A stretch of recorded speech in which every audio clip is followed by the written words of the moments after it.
I'm going to be doing a story time on how I got my cat.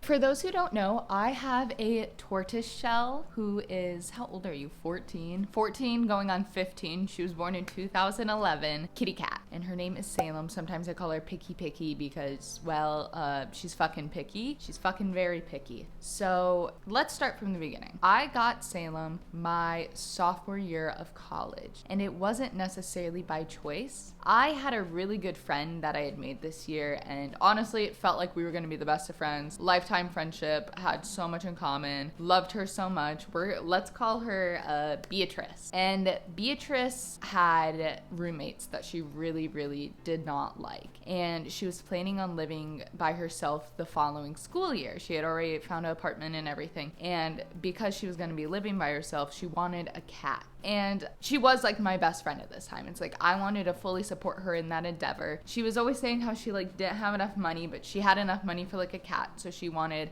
a sheltered cat, you know, something cheap and expensive. And we had one day found Salem on just like a shelter Instagram page not too far from our college, and they were like, here she is. She's, what would have she been at the time? She's like 12 years old. She doesn't get along well with other animals. She doesn't really get along with people. Basically, like the only positive thing they had written down about Salem is she liked treats, and her name at the time was Abby. We were like, oh, you know, whatever, character traits aside, Salem was a free cat. They were trying to get rid of her at the shelter. She was bouncing around from shelter to shelter in the area. They just couldn't seem to get her adopted, and they didn't really know much of like her circumstances before being in the shelter. She was brought in by a family who was like moving states or something, so instead of bringing the cat, they brought the cat to like a shelter. My friend Beatrice was like, oh my gosh, this is a free cat, what a great opportunity. And we were like, okay, awesome. But like the thing is we weren't sure how long Salem was going to stay available, because this was pretty early into our sophomore year,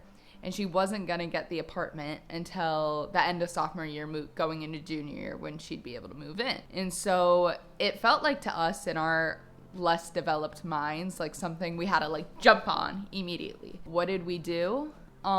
We came up with a plan. Her roommates weren't going to allow her to have a cat, but my roommate didn't really care, and we had this huge apartment to ourselves since two of our roommates had to move out for like just different circumstances. So we made a deal, and we were like, hey, if you want to go get Salem now, we will keep her at our apartment. You just like pay for her stuff or whatever. And it was a done deal. We ended up going like south an hour or so to go like pick up the cat. She was like a very angry cat. It was very hard to like get her in the cat carrier and everything, and she was like freaking out on the drive home.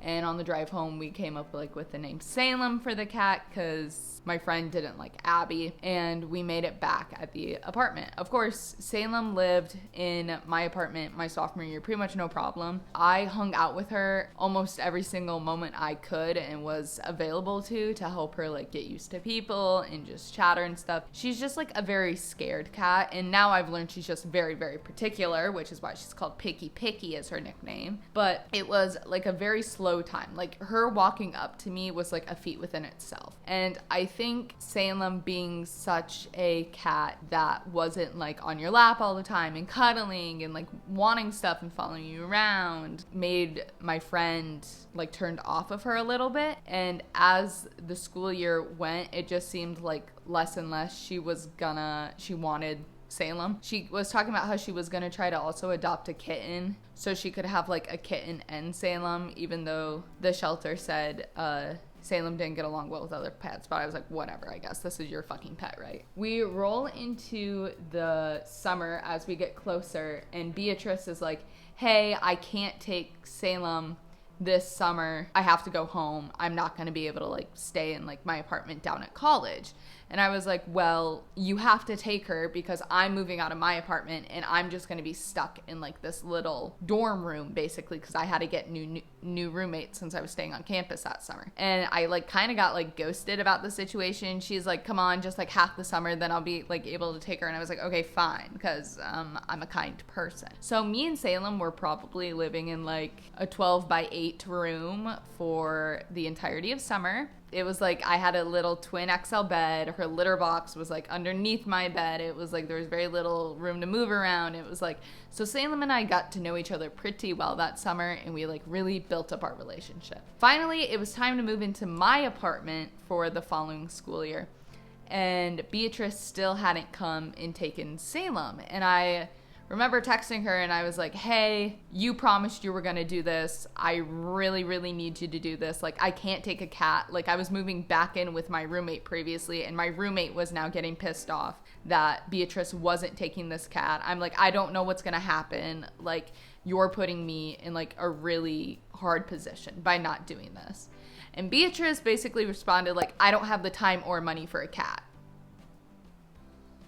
Girl, neither do I. We're fucking college students. It's your fucking cat. Come get it. And I ended up pretty much getting like ghosted. And I was like, great. So eventually we move into the apartment where I'm not allowed to have animals. So it's like going under the lease pretty much. That's like, I have a cat here. I was like so pissed. I was so fucking pissed that she was not taking this cat. Like, I kept texting her and I was like, you need to take this cat. I'm like, this is so like fucked up. I'm like, I can't believe you're doing this to me. Like, my roommate's gonna make me just bring her back to the shelter. Like, she can't live with us, like all this stuff. And it's like, why would you do this if you were like gonna back out? Anyways, I got like ghosted by her. Still have not like seen or heard from her since like this whole cat situation. Now, did she have like personal shit going on in her life? Yeah, sure. But don't to an extent we all. So now here I am with this cat. And I was living with my roommate who really, really didn't fucking like cats. And it caused my roommate to leave me. About a month into the year, like the school year of staying at this new apartment, my roommate was like, Bella, love you, can't live here anymore with you and your cat. Like, I've got to go. And she was going to do a study abroad. So she stayed with me for probably 2 more months, did her study abroad, which I didn't talk to her like the entire period of because I was so pissed about her leaving me because of this fucking cat, because it wasn't my fucking cat.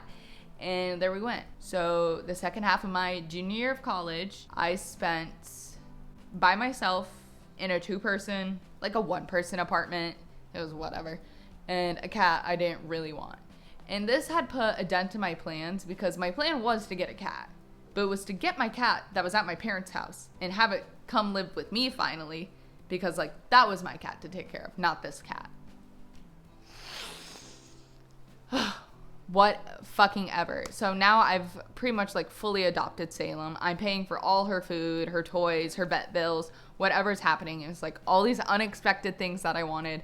I'm constantly freaking out because I'm not supposed to have like a cat in the building, and it's like they're doing showings of my apartment for like the next year, and it's like they're coming in and changing the fire alarm, they're coming in changing the filters, and it's like this is a cat who doesn't necessarily like to be touched, so it's not like I can just grab Salem and sit with her somewhere and like hide her. It's a whole thing any single time I want to do something with this cat. And I just like lost my mind. I was like, this is the worst thing that can happen to me. Like, my junior year, I was so pissed. And I was so pissed I had this cat.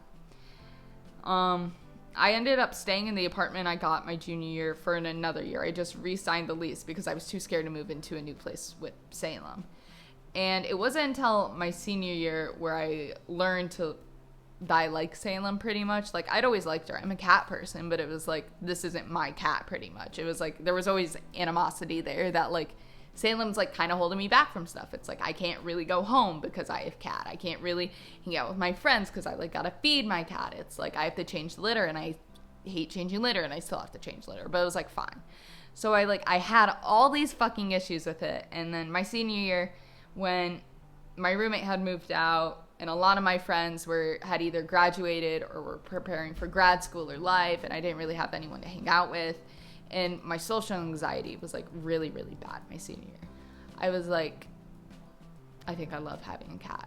Pretty much every day in and day out I spent with Salem, and we'd get closer and bond more, and I grew to like really, really love her. And my boyfriend grew to like really, really love her too. And when we were planning on where we were gonna live after college, like what Salem would like and love was taken into consideration. And now I have a little tortoise shell that I love, and she's very cuddly now. She loves me and Chad. She loves chicken and food and begging and treats, and all that jazz. She still doesn't really like other people, but honestly, that's fine with me because I don't really like other people. But I know people always ask me how I ended up with Salem, and it definitely wasn't really by choice. It was what at the time felt like me trying to do a nice thing for someone that kind of fired in the back, because why, in what world is it smart to harbor a pet for your friend for 4 months? Yeah, I don't recommend doing that. If you want a cat in college, that's fine. Just don't hang on to one for a friend, because chances are it's gonna be yours forever. But yeah, I love Salem, and that's how I got my little kitty cat, Peaky. And I thought this would be like a fun and interesting story time. If not, sorry, but thanks for watching. Make sure you like, comment, and subscribe, and I love you all. Bye.